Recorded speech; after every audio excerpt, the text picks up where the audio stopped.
Hello, everyone. This is another episode of Fire Breathing Rob.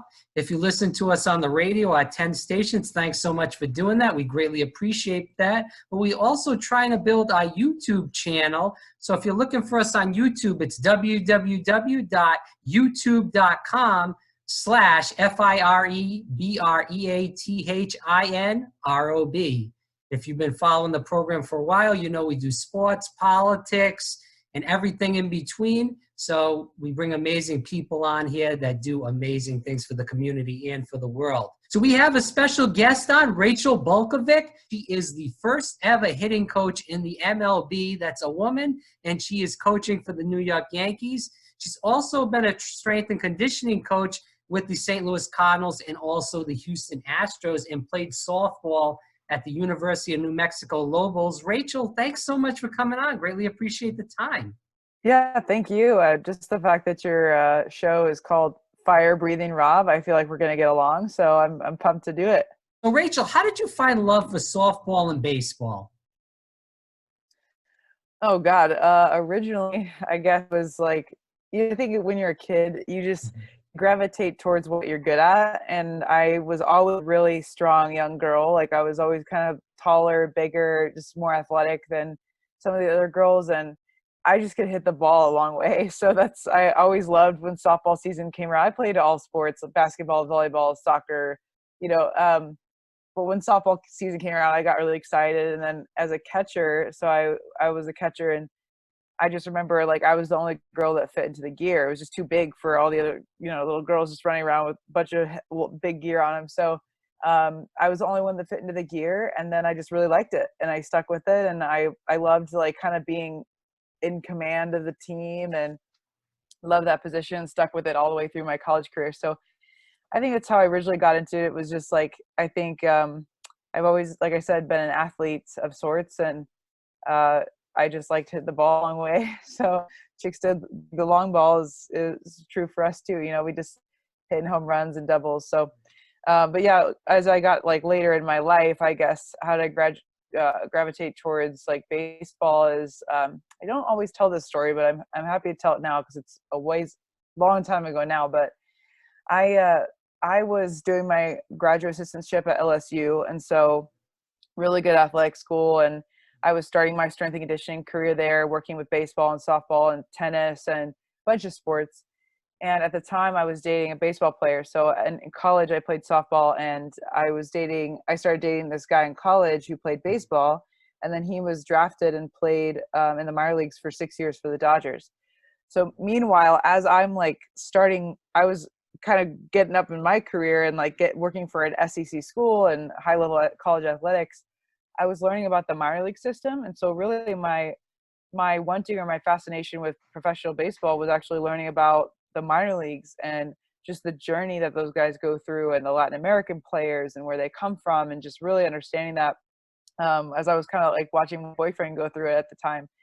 So I really just got this like really weird secondhand experience where I learned like the ins and outs and intricacies of like the bus and the hotels they have to stay at, and just really, again, fascinated with the minor league system and the onion that is professional baseball. So that's kind of how I got interested in that, of all things. And I just started to apply from there, and no longer with that guy, but he's such a nice guy. And I always joke with him and say like, well, my career really started when I was dating you and going to all these minor league ballparks. And just, I think the general population, even baseball fans, don't know a lot about the minor league system. So it was really fascinating to me. I feel like the difference between softball and baseball, there are differences as far as rules and stuff. But in general, I feel like the camaraderie between the players and the cheering is way better in softball than baseball. I mean, you sit with a lot of the baseball guys. I've hung around with baseball guys in my college too, through dealing with the softball girls too and working with them. And they are dry as a bone. Sometimes they just sit there and watch the games, and somebody may get up and cheer. But softball girls are consistent, yelling, cheering everybody on. Do you feel like that? How does that work? As far as you've played a softball and you deal with these guys too. Yeah, but you're seeing I don't know if you're particularly like mentioning this, but Yeah. collegiate baseball is way different than professional baseball. And so being like at Yeah. a school like LSU or Arizona State, where I was before I got into professional baseball, the camaraderie there is very high, and they Right. really care about each other. They may not do the loud cheers, but just because you cheer loud doesn't mean you like your teammates. So True. Yeah. I think the camaraderie in collegiate sports is probably driving that more than anything. In professional baseball, it just gets a little tough because they're not like moving up or down the minor league system as a team. They're moving up or down as individuals, which is something Yeah. we have to combat and like get them to really buy into teamwork and caring about each other, because really their success has no bearing on you until you get to the big leagues. And then you like want to win, obviously, to get to the playoffs and make more money for everybody and their families and stuff. So the camaraderie is a little tough in the minor leagues and professional baseball. And even when they do get to the big leagues, they've just for so long been a part of the minor league system where they're not really part of a one team. They kind of move up and down individually. So it's tough. Right. I think I've been around some collegiate baseball teams that have incredible cultures, and Mhm. we're very close. I think it just depends, I think it depends on the team and the program, but LSU baseball, they were tight. They were really tight. They cared about each other and they cared about winning, so I think it just depends. Rachel, I want to get on this as a person that's a hitting coach. What do you feel like is the secret to hitting, The secret to hitting. or being a great hitter, I guess? I think that, right now there's like a huge buzz surrounding mechanics. And so if you are familiar with anything going on, it's like the K-Vest or blast motion is a sensor that goes on the bat, and like kind of understanding what the body is doing. And that is important. And look, you're talking to someone, I just went back for a second master's degree in biomechanics. So I think it's important, but the mental side of hitting and also like perception to action. So what's actually going on with like your eyes tracking the ball and being able to perceive what's a ball and a strike early. I think that's probably what I would say makes a great hitter, is just being able to like, if you think about when you see a guy swing at a ball in the dirt, right? If you think that guys swing at balls in the dirt in batting practice, no. But as soon as they're in a game and they have to make a decision on whether or not to swing, and it matters because they're going to strike out or whatever, the pressure builds, and also the pitcher is trying to mix pitches and change velocities, where like in batting practice, they're not having to make that decision. It's, right down the middle, they're usually strikes. Like, even if they are throwing a curveball, it's just not as difficult. So in a game, like it's really about, I think what makes a great hitter is being able to make that decision, and making it early in ball flight is actually probably what separates the great hitters. It's much harder to measure is a thing. So we're not seeing a lot of that conversation in the baseball world right now. A lot of it is surrounding, K-Vest and the kinematic sequence and understanding the body, because it's very easy to measure. So that means it's very easy to talk about. But it's harder to measure a player's perception to action, because we're talking about some pretty serious neurology there that's not easily measured by some device that you just put on the helmet. So it's definitely I think kind of cutting edge concept, but I would say that like perception to action is something that's vital for any top level hitter. Right, so let's talk about this. I had a question from a friend that used to play baseball in high school that wanted to ask this question. He asked me that, is there any exercises a player can do to sharpen, their hitting, besides going into the batting cage? Um, yeah, I would say like, I mean, there's programs out there. So, and I'm like, oh, I'm gonna have a brain problem right now. It's okay. I'm trying to think of the name. Oh, there are, I would say like, okay, one thing you can do, and I'll kind of get around to this. One thing you can do probably is just like understanding how important it is to study the pitcher. And so like when we talk about hitting is all about being able to predict, essentially. So when the ball is like right out of the pitcher's hand, you're predicting, not consciously, but over thousands, tens of thousands of reps, you're able to predict off of early ball flight where that ball's going to be. But also just like understanding where the slot or that to that place is very important. So I think studying the pitcher and understanding their tendencies, both from like a legit like physical aspect of like studying where their arm slot is, but also studying their arsenal. What pitches are they throwing? What counts? Are they always, do they have high first pitch strike percentage? Can you walk up to the plate and pretty much know 80% of the time that guy's throwing a first pitch strike? Okay, you're swinging. Like, having that cognitive process and studying the pitcher is probably one of the biggest things you could do without even going to the batting cage, because it doesn't matter if you have a good swing if you have no idea what's coming, or you haven't studied the pitcher at all. So just being more cerebral and more of a student, I think, is a good place to start. Right. So a person that's in minor league baseball, and working with a lot of those guys, we see a lot of rules are changing in baseball in general. So they're starting in minor league baseball and starting all these rules, pitch counts, pitch clocks rather, and other rules right now that they're going to be starting up this year as far as in the minor leagues, and then they're going to slowly move them up to the major leagues. With all this changing as far as rules in baseball, how has that affected your job? Well, first of all, I'm a first-year hitting coach in professional baseball, so I have it all the new rules are just how it is for me. Right. But just specifically speaking to the pitch clock, I think that's a positive thing, moving the game along faster, and the way that baseball is going and trending, where you're seeing like there's more fans that are paying attention to NFL and NBA than MLB, and so for the first time, America's favorite pastime.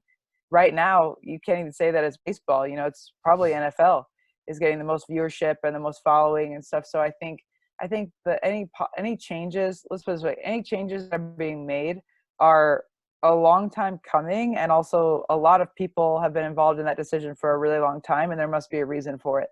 So if they're shortening the games, it's probably because people are tuning out, or if they're trying to shorten the games by only allowing certain pitching changes. They're only the pitch clock obviously is an obvious one. They're doing that because they're seeing a trend of viewership going down for baseball, and we all want baseball to continue to grow and not to shrink. And so if that's going to help if that's going to help viewership and those young kids that are watching, if it's going to help them tune in more to baseball games and keep the game going, then I think that's great. I'm not one to argue with the rules from MLB, because I feel like they're doing their best job to do what's right for baseball. Let me ask you this, as a person that's a hitting coach, we've seen a lot of, and I feel like a lot of people are tuning out because, you look in the early days, and we're both around the same age, you look in like 98, 99, where they had Sosa and McGuire and the home run contest. And that was a huge thing. People were going all over the country. Barry Bonds with hitting 70 home runs. And obviously, there was the steroids issue with that. And a lot of players had issues with that, with Barry Bonds, Roger Clemens, A-Rod. Some people were caught, but there was a little bit of suspicions by doctors and stuff. But in general, I feel like that's because there's not really a big story like there was in the 90s and the early 2000s in baseball as far as like home runs and stuff. We're seeing also a lot of pitches really dominate now in the past couple of years. Do you agree with that? That's why kind of baseball is kind of failing in an aspect right now, because there's no big story, and because the pitching aspect is more on, there's a lot of guys striking out more so than there was before. I 100% agree. I think we should. I think I'm not condoning steroids by any means, but I think we should learn something from the steroid era, and that is people like home runs. I mean, I like home runs. You like home runs. We all like home runs. We like to see the long ball. We like to see that the guy trotting around the bases, and I think that we've just learned basically that if we can't do it with steroids, then we're going to have to do it somehow, and that means either scouting guys with a more physical presence, or training them, to be more physical at the plate, or just training them to put the ball in the air and get it over the fence. And so I definitely think there's something to that. It's harder, either that, or and I think they're doing a better job of this, but we have to do a better job of showcasing like what's the equivalent of a home run for a pitcher, so we have to do a better job of showcasing spin rate and movement on the ball, because sometimes like these pitchers are phenomenal. They're doing things that are defying physics, and it goes unnoticed because you can't, it's obvious. The ball goes over the wall. It's obvious. You can see that. But when a pitcher throws, a fastball with 2,500 backspin and the ball, you know, rises 16 inches, doesn't rise, but, you know, perceived rise is 16 inches. Like, that's phenomenal. We should be able to celebrate that, but the fans can't really get into that at the time. So doing a better job of finding a way to showcase that for pitchers, I guess. But at the end of the day, like, look, people like action. You know, I don't blame them. You know, from the days of the Coliseum, the originators of sport, right? The days of the Coliseum. You don't go to the Coliseum to see lions sleeping and gladiators leaning over against the wall spitting seeds. You go to see a gladiator fighting a lion. You go to see the action. You go to see like some fireworks, and that's from the beginning of time. And so I think that I think we need to do a better job in baseball of getting away from being a golf sport where we're doing the golf clap and everybody's in the seats yawning to like getting some action going. And we're going to get viewership back, especially from the young people that are out there who, you know, it's just times have changed. Like, young people are playing, you know, Fortnite, and they're just action, you know, adrenaline junkies in their own homes. And so they want to watch something that's exciting. And instead of trying to change the entire universe, we probably just need to adapt the game and understand where society's going. Can you speak about the sexism you faced when you were applying for jobs, you know, after your playing career? Yeah, I was pretty naive getting into the field, especially just right. I had been a catcher at the Division I level and just had trained as a high level athlete. And then I went into strength and conditioning, and I was at LSU. Like, it's a phenomenal, like, it's an SEC school, and they were at the time, baseball and softball were both in the College World Series. Football was in the national championship, and just it was this electric culture, and I was a part of that, and I was coaching. And I just, when I decided I wanted to apply for professional baseball jobs, I just didn't even think it would be a big deal. You know, I just thought, like, I have a great resume. I had already interned at Arizona State previous to that, and also Exos. Like, I just had this phenomenal resume for a young coach, and I just had no idea getting in would be so hard. So basically how it kind of went down to begin with was I did get an internship from the Cardinals. I won't go into that like story too much because it was relatively easy. Like, it came kind of easy, I guess you could say. The Cardinals reached out to LSU, and LSU recommended me as a candidate, and they took a chance in hiring me as just a summer intern. It was pretty much like 4 months long internship, you know, and kind of like at the end of the summer, it was like, hey, great job, but we'll see you in spring maybe if we have an opportunity for you. So it was no like full-time, long-term employment, but it was a great foot in the door for me. So then sometime after that, I decided that off season that I was going to move to Phoenix and start a PhD at Arizona State. And I went to go move there. And like, if you know baseball, you would know that 15 teams are based in Phoenix. And so there's a ton of opportunity with jobs there. So I like moved there and started some prerequisites for my PhD that following fall. This was in the off season. So I was like, oh, great, I'll just do another internship while I'm doing some prerequisites for my degree. So I applied for 10 jobs that were open during the off season and just got 0 responses. And I thought that's weird, but I was just very naive. I had no idea, especially because I had already done an internship with the Cardinals for a few months.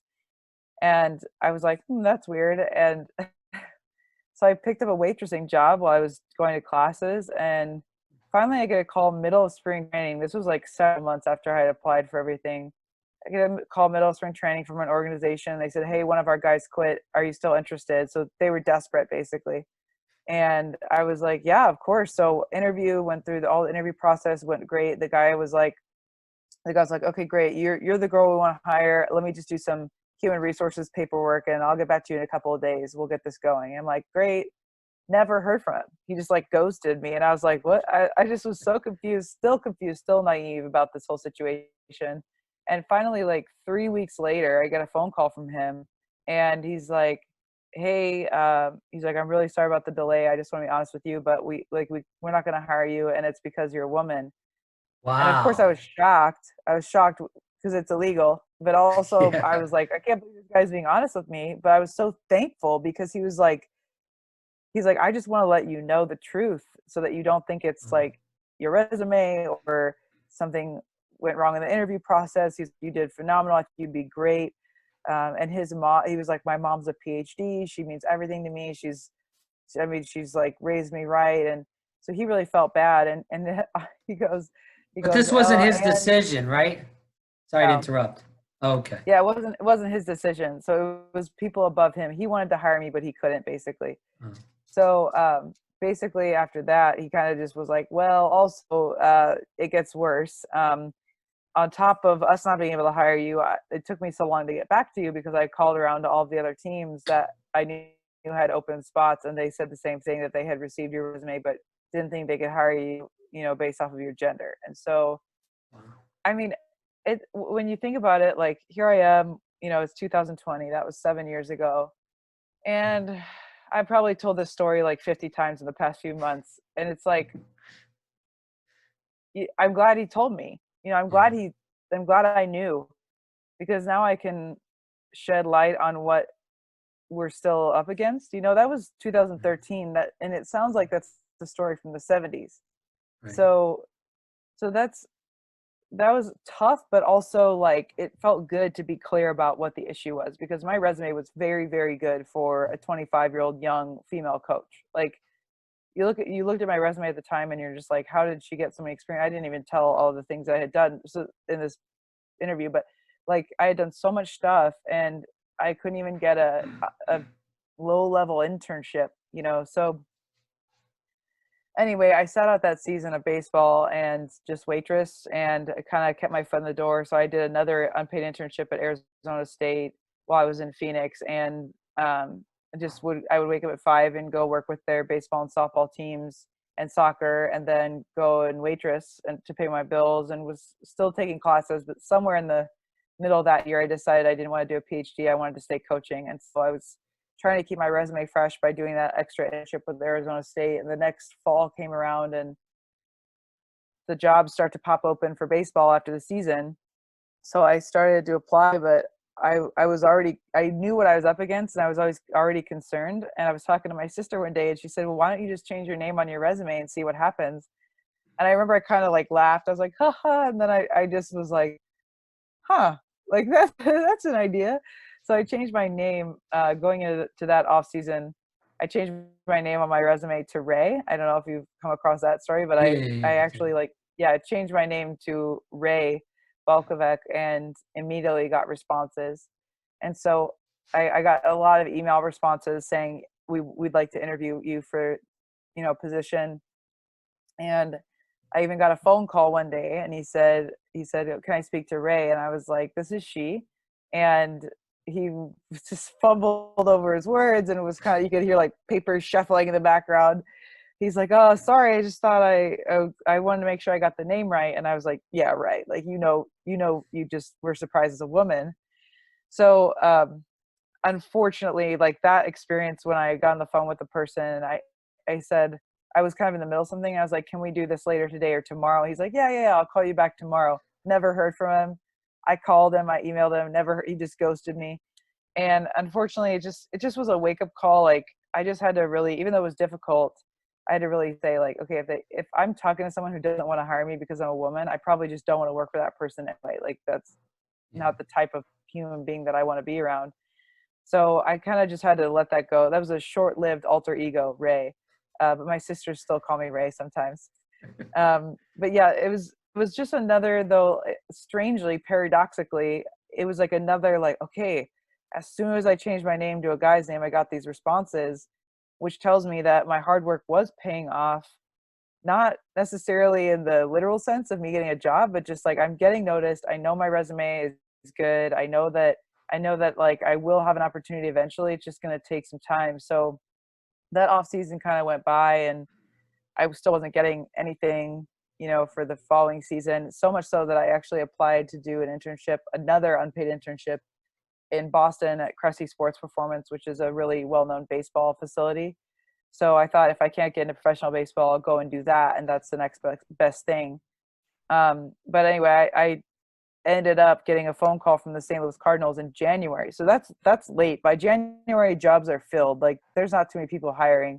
And they said, hey, our minor league coordinator has moved on. Would you be interested in interviewing? And I remember I had to, like, really literally can remember, I had to like take the phone away from my face and look at the phone again to make sure that it was the major league strength coach from the Cardinals calling me.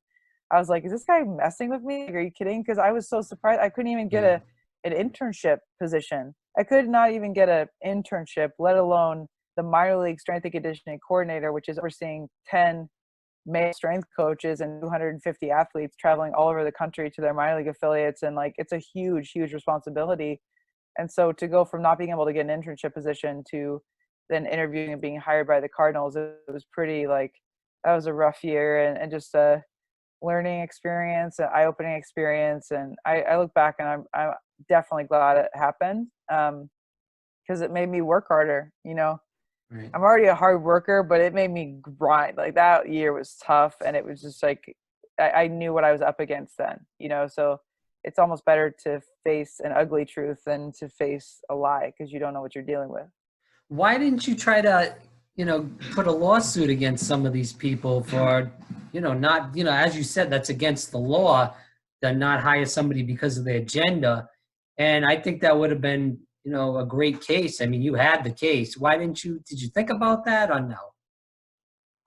I wouldn't be talking to you right now if I had sued somebody when I was 25 trying to get in the field.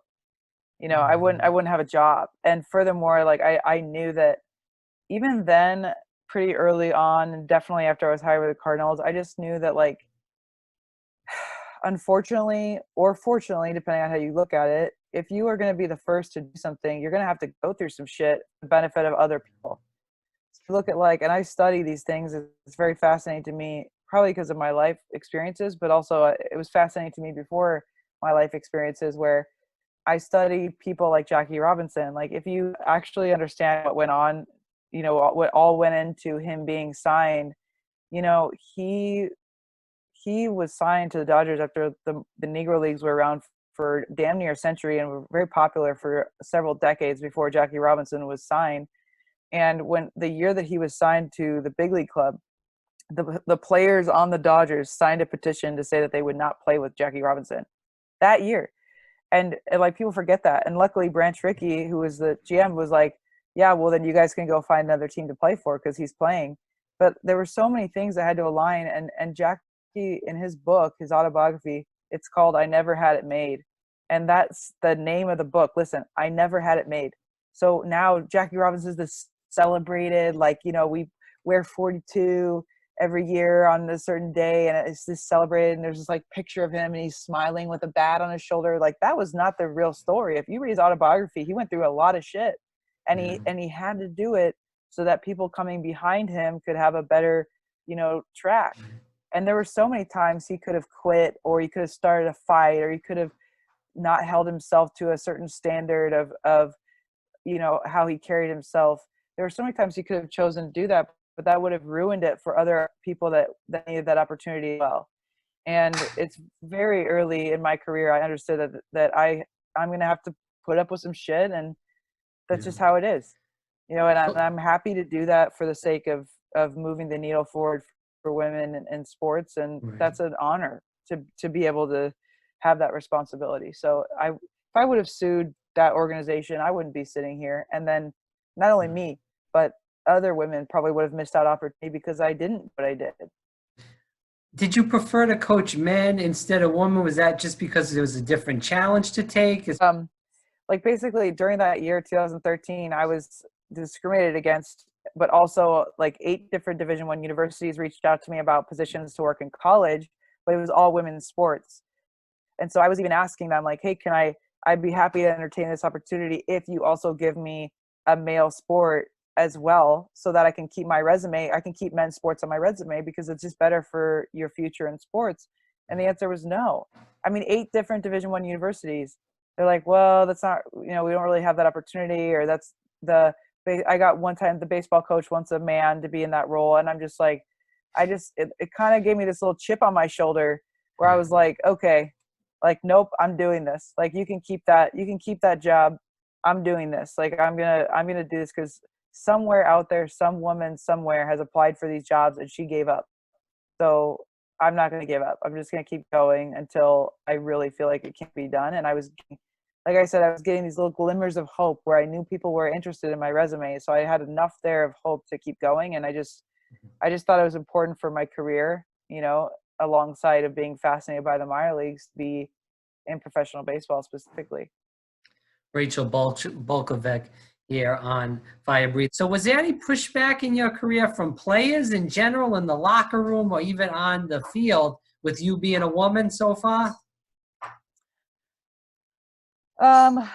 I literally, like, this tells you, it took me a second to figure out who Aubrey Huff was, because that's how, like, I try not to read things regarding that. Right. Um, but I would say, like, there hasn't been barely any, and Oh, wow. that's for two reasons. One is they will rarely say it to your face, so it's in the chat rooms and it's behind fake Twitter accounts and all that stuff.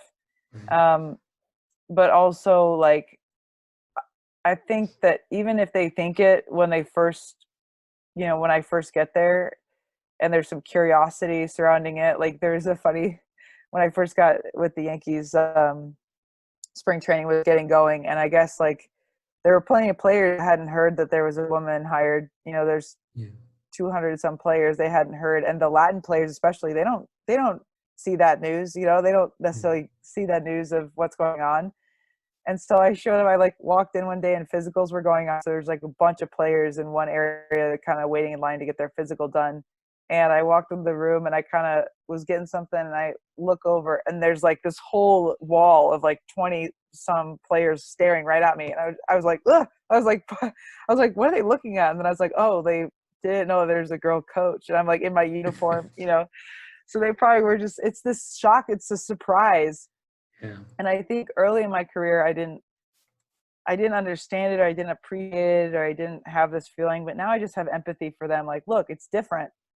It's different. It is what it is. And they haven't even thought, like, whoa, what would that be like? And what is she gonna, is she gonna be able to handle locker room talk? Is she gonna be able to handle cussing and spitting and all the stuff that comes along with baseball? And what's funny is usually people are like, well, I just want to make sure I don't offend you. And I'm like, look, after talking to me for 5 minutes, you're going to realize that it's me that has to worry about offending people, not anyone else. So I think, I was a high level athlete and I probably have a sailor's mouth. So I probably cuss more than the players do. So I think it's just the initial shock of, like, whoa, they've never even thought to themselves, like, what would that be like? So they have to adjust. And I just have to let them, I have to be empathetic, and I just have to kind of let them adjust. And so the plan going in, really, just in talking with the Yankees, was just like, I told my boss, and luckily I've known my boss for 4 years now.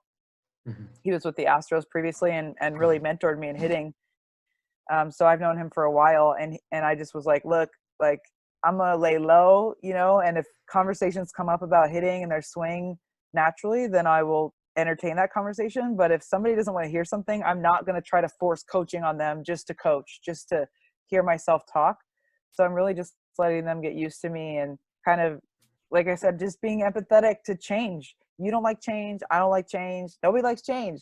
It's not woman, man. It's not sexism or whatever. It's just different. And so I just have to give them time to let them see me work, to let them hear me talk, understand that, I drop F-bombs every once in a while. They don't need to feel weird about it. And, like, just to let them get used to me, and it really goes away. So as far as the players go, like, it's really, usually it's a smooth transition with players. If I have any problems, it's usually, like, colleagues in the field or people from other teams that don't know me, and don't have a chance to interact with me personally. They kind of just look across the field and go, how the hell does that work? But if you know me for 5 minutes or just are around me for a very short amount of time, I feel like it's like, they're kind of like, oh, okay, it's not that big a deal. But it just Rachel, takes time. Yeah, that's why I said the players, like, they're growing up in a different time. In the past 5-6 years, women in sport have just been so visible, and, like, you're seeing more female athletes get a lot bigger, like, social media presence, but, like, the people who are in charge of hiring. So we go back to, like, when I was discriminated against blatantly, like, it wasn't the guy who I was talking to. That guy was, I think at the time, he was like 28. He was really young in this management position, but his superiors, who were 50 and 60 who've been in the game for 30 years are like, what? No, like they've never encountered any women anywhere in their career. So why would they ever think, how could they imagine how that would work? You know, so I think it's, like I said, the players are rarely the issue. It's usually, like I said, colleagues, people in the field that have been in the game for so long and they can't fathom what that would look like and how that would go. So they are usually the ones that have more fear attached to it. Is there, I know there's been talks about making a union. For obviously the MLB guys have a union, but the minor league guys don't. What is your take on that? Will that happen, and will it happen sooner than later? Um, you're stumped. I don't know. I've thought about that. I think that should happen Yeah. in some ways, but I also like tell the guys, you know, I'm not going to say it's right. And I think there's what's right, what's wrong is a very bad road to go down because it's all very subjective. But I'm Sure. like, the minor league players will be complaining about this or that. And I'm like, guys, this is your fucking dream job. You know, Yeah. like, what are you willing to do for your dream job? Because I know what I had to do. You know, I know what I went through. I know how many unpaid internships that I worked and waitressed on the side to make money so that I could fuel my dream. Mhm. And I don't see it as any different. You could go quit if you don't like it. You don't like minor league baseball. Quit right now and go get a bank job, and you'll get paid a good wage, and you'll be able to live your happy life with your home in the suburbs and your white picket fence. But you're chasing the dream. So if you're chasing the dream, and by the way, in any field, if you want something different, if you want to chase a dream and not just like a status quo job, you're going to have to do a lot more and a lot harder work at the beginning. You're going to have to be in the mailroom and hand out mail. You're going to have to sweep the floors. You're going to have to do the apprentice work early in your career and earn that over a long period of time. And I like when guys are complaining, I'm like, do you understand what I had to do and how many tables I had to wait on to do my unpaid internship at Arizona State, you know, I did 7 unpaid internships. Like, I don't know.